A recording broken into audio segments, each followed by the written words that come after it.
이 세상에 완벽한 전략은 없어요. 그러니까 내 몸에 맞는 게 있는 거지 누구한테나 맞지는 않거든요. 그래서 중요한 건 이제 본인한테 맞는 전략과 원칙을 세우고 반드시 지킨다면 지키는 거. 어렵습니다, 제가 보기에는.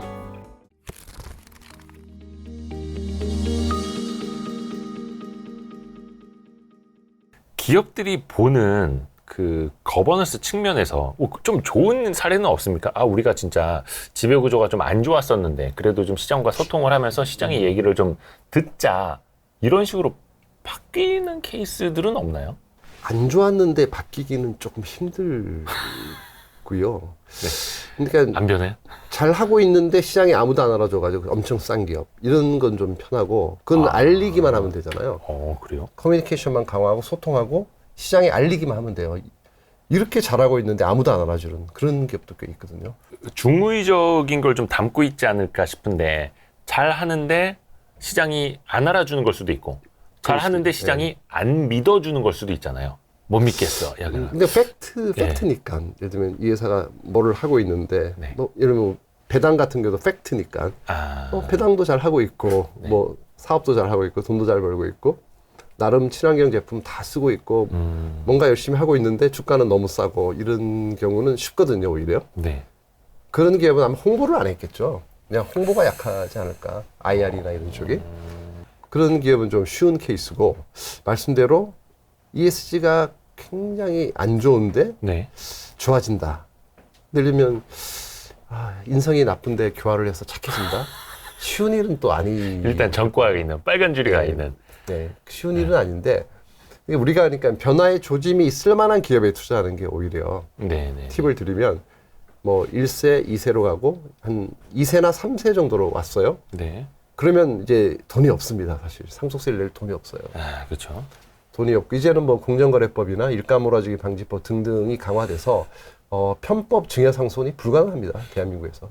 뭐 진짜 옛날 얘기가 됐죠. 예, 네, 1년 사이에. 이제는 절대로 안 됩니다. 네. 그래서 방법은 하나밖에 없어요. 사전에 증여를 합니다. 예. 증여를 하고 세금 60%를 그냥 냅니다. 네. 일단 차입을 해서 네. 증여받은 주식을 차입을 해가지고 금리가 좀 낮았죠. 네, 네. 차입을 해서 세금을 내고 아니면 연부연납으로 뭐 5년, 10년에 걸쳐서 나눠서 세금을 세금 내죠. 내고, 예. 빚을 내가지고 이거를 갚는 방법이 이제 돈은 없고 갚는 방법은 뭐가 있을까요? 배당밖에 없어요. 그래서 배당이 늘어납니다. 그런 기업들은. 네. 정말 늘어나더라고요. 예. 그러고 나서 이제 주가가 이제 제자리를 찾아가서 예를 들면 주가가 두세 배 올랐다면 지분을 일부 팔아도 되잖아요. 그때. 근데 이제 증여받은 지분의 한 10%만 팔아도 네. 효과가 오른 주가에 파니까 네, 네, 네. 지분 유지가 되는 거죠. 한 예. 30% 증여를 받았다. 10% 없애도 20이 있으니까 네. 여전히 유지가 될 수 있는 거죠. 경영권이. 근데 변화의 조짐이 보이는 기업에만 투자해야 돼요. 그래서 어떤 기업이 배당이 확 늘었어요. 이유를 찾아야지. 왜 그럴까 봤더니 증여를 했네. 네. 그럼 이 기업은 이제 드디어 이제서야 이해관계가 일치합니다. 대주주와 소액주주 간의 이해관계가 일치하고 배당 많이 주고 주가 오르면 서로 좋은 기업이 된 거고. 네. 근데 어떤 기업은 뭐 증여도 아직 안 됐고 주가 오르는 걸 절대 원하지 않고 배당도 안 하고 뭐 배당을 하면 또 주가가 오를까 봐 또 안 할 그렇죠, 경우도 있고. 그렇죠. 일부러 안 하는 데들 그런 많죠. 기업은 이제 대주주와 소액주주 간의 이해관계가 일치하지 않는 거죠. 그게 일치하는 기업에만 이제 투자를 해야 된다고 생각합니다. 이 기업의 가치를 보고, 그죠? 그렇죠. 성장성을 가치를 보고, 예. 현금 흐름을 보고 막 이렇게 투자를 해야 되는데, 그렇죠. 아이고 참. 주주 환원도 잘하고, 거버넌스도 좀 개선이 되고 있고, 한데 주가는 안 오르거나 계속 흘러내리거나, 이건 어떤 뭐 시황이라든지 뭐 대외 변수 이거 다 떠나서 장기간 트렌드로 봤을 때 그렇게 주가가 안 오르거나 흘러내리는 기업들이 꽤 많거든요.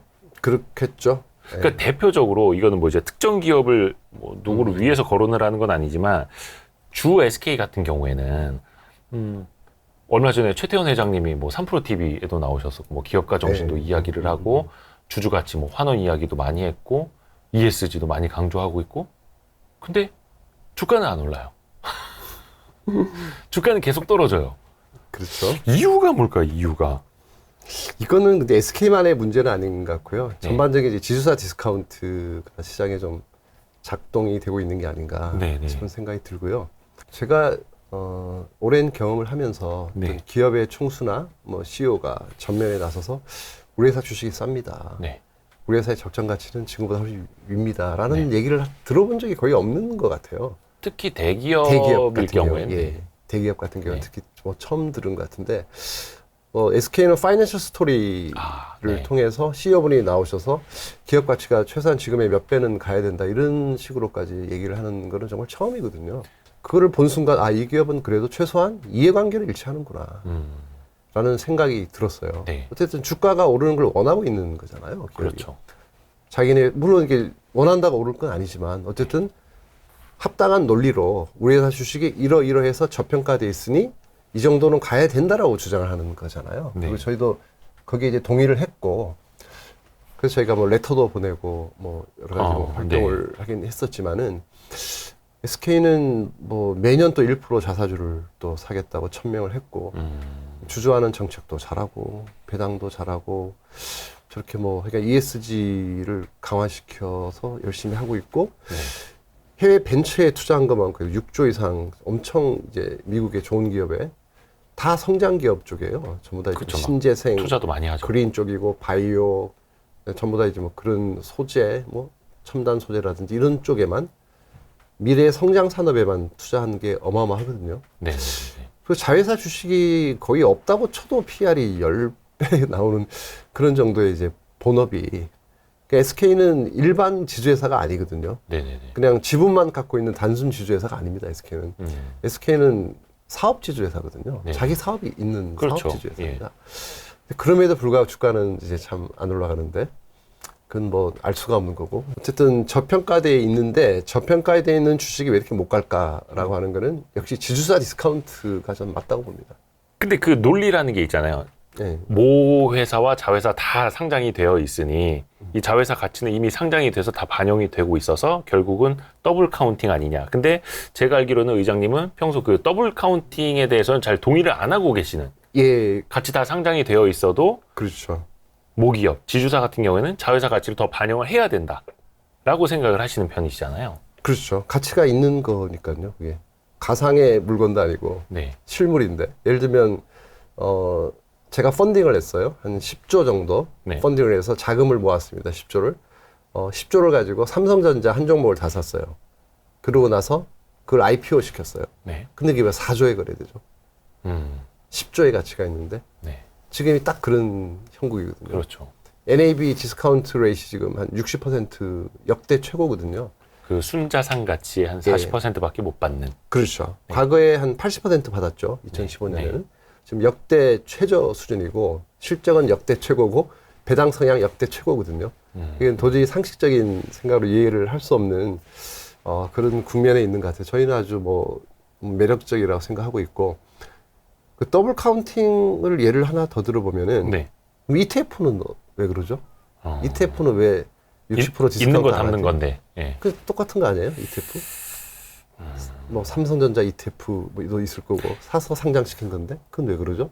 근데 ETF는 투자를 해서 그게 순자산 가치의 반영이라도 되고 뭐 분배금이라도 나오고 하는데 모기업 같은 경우에는 자회사 상장이 되면 뭐 여기서 나온 수익 갖다가 여기 모회사 주주들한테 나눠주는 것도 아니고 그렇죠. 뭐 자회사 주식을 뭐 현물 배당해 주는 것도 아니고 돌려주는 게 없다 보니까 야 저렇게 자회사가 돈 많이 벌어서 뭐해 모기업 주주들한테 뭐 콩고물 떨어지는 것도 없는데 또 이렇게 반문하실 수도 있잖아요. 아니죠. ETF를 지주사로 만들었는데 그래도 40% 생각하는?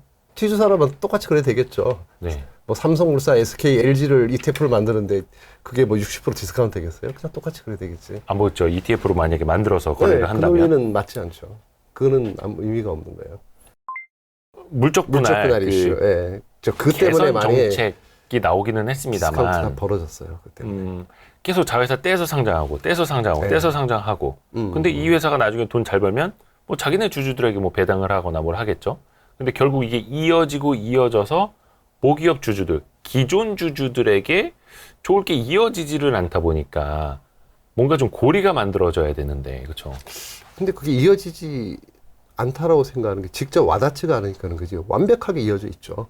뭐 LG 엔솔은 여전히 주LG가 70몇 %를 들고 있는 최대 주주고 이게 그렇죠. 그 LG 엔솔이 성장하는 모든 걸 LG가 다 가져가는 거죠. 어디 도망 안 갑니다. 어디로 가요? 빨대가 딱 꽂혀 있는데 70%가 배당을 하든 뭘 하든 주가가 오르든 다 얘네 거죠. 그럼 물적 분할은 사실 굉장히 호재거든요. 제가 보기에는 시장이 그냥 그렇게 왜 이렇게 대주주를 좋아하는 일을 하는지 모르겠어요. LG화학이 수십 년간 공을 들여서 정말 만든 작품인 거잖아요. 배터리 LG 자, 엔솔은. 옥동자를 탄생을 시킨 거죠. 그렇죠. 옥동자 100조짜리를 진짜 예. 만들어서 했는데, 장가 보내는 거긴 한데. 예. 근데 왜 상한가를 안 치죠, 주LG가? 빠지죠, 오히려. 네. 빠지고 이해가 안 가요. 그러니까 물론 이게 기본적으로 인적 분할이 맞는 건데, 왜냐하면 이제 배터리를 좋아하시는 분도 있고, 뭐 올드 컴퍼니를 좋아하시는 분도 계시고, 아 나는 퓨어 케미칼이 좋아. LG화학이든 화학만 했으면 좋겠어, 소재랑. 네. 저렇게 좀 리스크가 큰, 많이 벌 수도 있겠지만 미래 성장 산업에 투자 안 했으면 좋겠어, 이런 분도 계시거든요. 네. 근데 미국 같은 경우는 그냥 인적 분할해서 깔끔하게 그냥 나눠. 배터리 좋아하시는 분은 배터리로 가시고, 그냥 레거시 쪽, 올드 비즈니스 좋아하시는 분 일로 가시고 이러면 되는데, 네. 그게 아니고 물적 분할을 하다 보니까 이런 이슈가 기본적으로 생긴 거고요. 근데 물적 분할을 할 때도 사실은 이제 제가 만약 LG의 경영진이라면 뭐 여러 가지 가능성에 대해서 검토를 할 것 같아요. 리스크 부분도.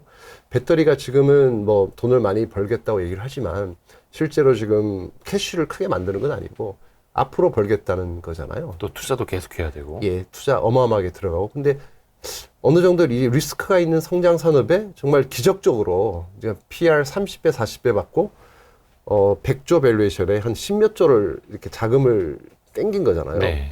그러면 정말 LG 경영진 입장으로서는 정말 쾌거라고 저는 생각을 하거든요. 너무 잘한 거다, 이거는. LG의 기업 가치에 어마어마한 도움이 된 거다. 리스크도 줄이고 정말 좋은 가격에 자금을 조달도 하고. 근데 만약 이제 LG가 유상 증자를 해가지고 자금을 조달했다면 오히려 주LG가 안 좋은 건데, 그게 너무 저는 큰 호재라고 생각을 했어요, 처음에. 그래서 LG 엔솔 분할은 어마어마한 호재다, 주LG에. 그리고 지분이 없는 것도 아니고 70몇 프로나 대부분 다 남아 있는 거고, 예, 리스크는 많이 줄여놓고, 이제는 뭐 LG 엔솔은 얼마나 좋아요. 현금 10몇 조가 들어왔으니 이 회사가 뭐 탄탄대로운 거잖아요. 근데 그거는 뭐 시장에서 좀 오해를 하고 계신 게 아닌가 생각이 많이 들고, 이런 식으로 가면은 대주주 배부른 일만 시켜주는 겁니다. 그러면 사실은 이게 대주주 배부른 일이라는 게 지주사는 계속 빠지고 LG 엔솔만 오르면은 대주주는 LG 엔솔 한 주도 없잖아요. 그렇죠. 그러니까 이게 주가가 안 오르면 어차피 뭐 본인 거고 상속세 적게 내고 좋죠. 승계하기도 좋고. 물적 분할도 뭐 좋은 의도로 사실은 좀 배드 컴퍼니를 물적 분할해서 그냥 매각하는 그런 절차상 할 수도 있는 거. 옛날에 우리나라 그 IMF 이후에 예. 그렇죠. 그 배드 예. 컴퍼니 떼서 예. 구조조정할 때는 그래서 물적 분할을 많이 장려했다고는 하는데. 그렇죠. 근데 지금 사람들은 이제 물적 분할 당하는 기업을 너무 좋게 보니까 미래 성장 산업이니까 아까운 거예요. 네네. 아 원래 내가 100% 쥐고 있는데 왜 그렇죠. 내가 뺏기는 거 같고. 뺏기지, 이런 느낌이 드시니까 그런 건데, 그거는 누구도 알 수 없는 것 같아요. 그래서 결론은 인적 분할이 답인데. 예. 그렇죠. 인적 분할을 해야 되는데. 그렇죠. 근데 그렇게 하면 자금 조달 좀 문제가 생길 수 있긴 한데, 먼저 분할을 하고 그냥 유상증자를 하는 게, 인적 분할을 하고 이쪽에서 나서, 예, 저쪽에서 유상증자를 하면 어려운 문제입니다. 어려운 문제입니다. 맞아요, 맞아요. 인적 분할이 진짜 말씀대로 기업에 유리할 수도 있고 불리할 수도 있고, 주가가 올라갈 물적 분할도 있을 거예요. 그렇겠죠. 예, 무조건 물적 분할한다 주가가 급락하지는 않습니다. 지금 예를 들면 뭐 그냥 전혀 몰랐던 사업이 있을 수 있잖아요. 네. 이거 많이 알려졌죠, LG화학은. LG에서. 근데 어떤 기업이 있는데 그 기업이 배터리 하는 걸 아무도 몰랐어요. 근데 갑자기 해서 우리 회사 배터리 있어, 물적 분할해. 그럼 폭등하겠죠, 주가가. 뭐 그런 사례도 있기 때문에 그걸 일괄적으로 막을 수는 없다고 생각하고, 그렇죠. 근본적인 거를 바꿔야죠. 상법 제382조 3항을 보완하면 이런 거 할 필요가 없어요. 알아서 다 시장이 작동합니다. 맞습니다. 법원에서도 알아서 할 거니까. 그러니까 미국처럼 이사들이 진짜 소액주주들 무서워서 소송당할까봐. 그렇죠. 소송당하면 예. 자기 패가망신할까봐. 예. 예. 그래서 그냥 최대 주주 회장님이 손가락으로 이렇게 하라는 대로 하는 게 아니라 본인들이 판단을 해서, 그죠, 책임을 지고 경영할 수 있는. 그렇죠. 그 사실 뭐 환경이 되어야 미국 하는데. 선진국도 이게 명확하게 이렇게 뭐 명문화돼 있지는 않거든요. 네. 상법상. 근데 뭐 판례나 이런 쪽으로 다 가 있기 때문에 거기는 뭐 굳이 이렇게 법제화가 안 돼 있어도 알아서 다 하기 때문에, 아니면 뭐 다 감옥 가니까 미국이나 영국은. 우리나라 실정에 맞게 우리나라는 오히려 이거를 딱 깔끔하게 상법 개정이 좀 답이라고 생각합니다. 맞습니다. 네. 아, 요게 좀 빨리 돼야 되는데. 아무튼 저희도 열심히 좀 노력을 하겠습니다. 여론을 위해서. 와이스트릿 구독자분들은 많이 좀 공부를 하시는 분들이 되게 많이 보세요. 예. 물론 여전히 옛날처럼 이렇게 막 차트만 찍찍 긋고 뭐 대바닥을 찾고 쌍바닥을 찾고 막 이런 분들도 많고. 그것도 공부입니다. 예.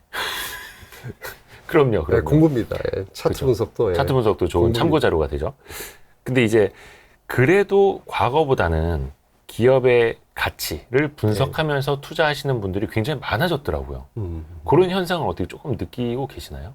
근데 그런 게 항상 보면 이게 트렌드가 있어서 트렌드요. 예. 종목 장세일 때는 일로 오셨다가 또 뭐 대형주장 오면은 또 유동성 장세 오면은 또 절로 가셨다가 최근 8년간은 조금 이제 코로나 이후에는 이제 유동성 장세적인 성격이어서 이제 대부분 또 코스닥이 많이 움직였고 네. 성장주가 많이 움직였으니까 주춤하시다가 이제 지수가 꺾이고 횡보하면 또 일로 다 오세요.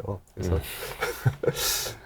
지금은 조금 오시는데 이러다가 다시 몇 년 지나가지고 네. 또 시장의 판세가 바뀌면은 또 딴 데로 가시겠죠. 좀 모멘텀 투자를 하시든지. 지금은 조금 이런 분위기긴 하죠. 그러니까 어떻게 보면 가치주, 좀 종목 장세, 좀 이런 형국으로 가고 있으니까요, 지금은. 근데 또 개인 투자자들은 또 그렇게 유연하게 조금 해야 할 필요도 있잖아요. 그렇긴 하죠. 그렇긴 한데 다 잘할 수는 없으니까 아, 본인의 적성에 맞는 전략을 세우셔야 되는데 이 세상에 완벽한 전략은 없어요. 그러니까 내 몸에 맞는 게 있는 거지 누구한테나 맞지는 않거든요. 운영하는 자금의 성격도 다르잖아요. 어떤 분들은 절대로 깨져서는 안 될 자금. 어떤 분들은 나 이 100만 원은 한번 없어도 되니까 한번 이거는 모험을 해볼래 이럴 수도 있잖아요. 옵션을 할 수도 있고 위험한 주식 살 수도 있고 그 다 달라요. 본인이 운영하는 자금의 성격과 본인의 성향이 다르기 때문에 거기에 딱 맞는 걸 찾아야죠. 그 딱 맞는 건 없어요. 이 세상에 보면 뭐 코스피가 오를 때 좀 더 오르고 코스피가 떨어질 때 항상 덜 떨어지고 이런 주식은 이 세상에 없죠. 몇 년은 그렇게 갈 수 있어요. 3년은. 영원히 그런 주식이나 펀드는 없습니다. 이제 좀 투자를 하려는 후배들 예. 그리고 이제 뭐 한 1, 2년 정도 투자를 이제 해본 분들을 위한 조언인데 두 가지를 좀 부탁드리고 싶습니다. 하나는 절대적으로 지켜야 할 것, 또 하나는 절대 하지 말아야 할 것. 예. 알려주십시오. 절대적으로 지켜야 될 거는 원칙, 지키지 말아야 될 것, 네. 원칙을 어기는 거. 그만큼 원칙이 중요하다는 거고요. 예. 그러니까 예를 들면 예전에 보면 상한가 따라잡기 이런 전략이 있었잖아요. 상따. 상따라 그러나요? 예, 예, 예. 근데 그게 보면은 원칙만 지키면은 그렇게 나쁘지 않은 전략 아, 그런가요? 그럴 수 있죠. 원칙만 지키면. 아, 근데 원칙을 못 지키게 돼서 항상 손해를 보시더라고. 좀만 더 기다려, 좀만 더 막 이러다가. 근데 그게 보면은 예를 들면 전략이 성공하면 예를 들면 상한가를 한번 나오면 팔고 나와야 되거든요. 원칙 예를 들면. 근데 상한가 전량이 1,000만 주가 쌓여있어요. 오늘 예. 팔겠어요? 안 팔죠. 그 다음날 팔 거잖아요. 30% 그러고 더 싶죠. 오는데. 근데 네. 그 다음날 하한가 치거든요. 아, 대부분. 그럴 수도 있고. 상한가 전량이 제일 많은 날이 이제 대부분 상투고 하한가 전량이 제일 많은 날이 이제 바닥일 확률이 높아요. 심리 게임이니까. 아, 미치도록 주식을 팔고 싶을 때가 항상 바닥이잖아요. 아, 그럼 주식 사고 싶어서 미치고 때가 이제 상투고. 아, 그런 거를 좀 감안하면은 그걸 다 감안하고도 원칙을 지키는 분이 계세요. 그러니까 테크니컬 분석도 그렇고 차티스트 분들도 원칙만 지키면 보니까 어느 정도는 다 하시더라고요. 이게 만류기종이라고 궁극적으로 보면은 네. 비슷해요. 그러니까 성장주를 잘하시는 분과 가치주를 잘하시는 분 장기 수익률 비교해 보면 비슷해요. 뭘 하든. 그래서 중요한 건 이제 본인한테 맞는 전략과 원칙을 세우고 반드시 지키는 거. 어렵습니다. 제가 보기에는. 그러니까 어떤 가치 투자한다고 했다가 정말 뭐 배당 수익률 6% 7% 지금 뭐 9%짜리도 있어요. 네. 이게 정말 좋은 배당주다 샀어요. 네. 근데 뭐 한 달, 두 달, 세 달이 지나도 안 올라요. 네. 근데 옆에 있는 게 막 상한가 치고 아, 무슨 테마 형성되고 오른단 말이죠. 그걸 견딜 수 있을까요? 쉽지 않을 것 같은데. 그러니까 기관처럼 어떤 뭐 펀드의 성격, 자금의 성격이 규정이 예, 되어 예. 있으면 이거는 이렇게만 해야 되니까 그럴 수는 있는데 그렇죠. 오히려 개인 자유로우니까. 투자자들은, 네, 개인 투자자는 그냥 이렇게. 저도 그걸 많이 경험을 해봤거든요. 좀 다양한 경험과 예, 뭐 여러 가지 책을 좀 많이 읽으시면 네, 좀 모멘텀 투자에 관한 책도 읽고 기술적 분석, 가치 투자, 뭐 기본적 분석 읽으면서 좀 와닿는 게 있어요. 보면 네, 바로 네, 이거구나. 아, 그러면 그 전략을 수립을 하고 이제 반드시 원칙을 지키는 거죠. 예전에 제가 너무 사행성이라서 이제 말씀을 방송에서는 드린 적이 없었는데 책에 보면은 제가 네. 한 20년 전 이제 도쿄에 있고 해가지고 일본에 그 빠찡코라고 있잖아요. 예. 근데 프로들이 한 몇천 명이 그 당시 전국에 있다고 하더라고요. 네, 네. 빠찌 프로라고 하시는 분들이. 근데 그분들이 이제 매일 출근해가지고 이제 그 빠찡코를 하잖아요. 네. 이제 슬롯 머신 같은 거잖아요. 우리 뭐 네. 익숙하지 않지만 이거는 그러면은 예를 들면 하루에 만행만 따간다는 거예요. 예를 들면 평균적으로. 네. 만약 잃으면 만행을 들고 와서 잃으면 무조건 집에 가고. 네. 그러니까 월 평균 소득이 한 뭐 30만 행 정도? 예를 들면 만행을 잃으면 집에 가는 거고 네. 딸 때는 그러니까 많이 안 따는 거죠. 한 3, 4만 행 딸 때도 있겠죠. 네, 네, 근데 네. 욕심 안 부리고 그 사람들이 뭐 10만 행, 20만 행 따면은 쫓겨나겠죠. 그 심지어는 기계를 사서 분석하시는 분들도 있었어요. 옛날에 그것도 하더라고요. 네. 예. 패턴이 있으니까. 네. 이게 이렇게 보면 패턴을 보고 딱 앉는 거죠. 네. 근데 그런 분들이 살아남는 게 원칙을 지키는 거예요.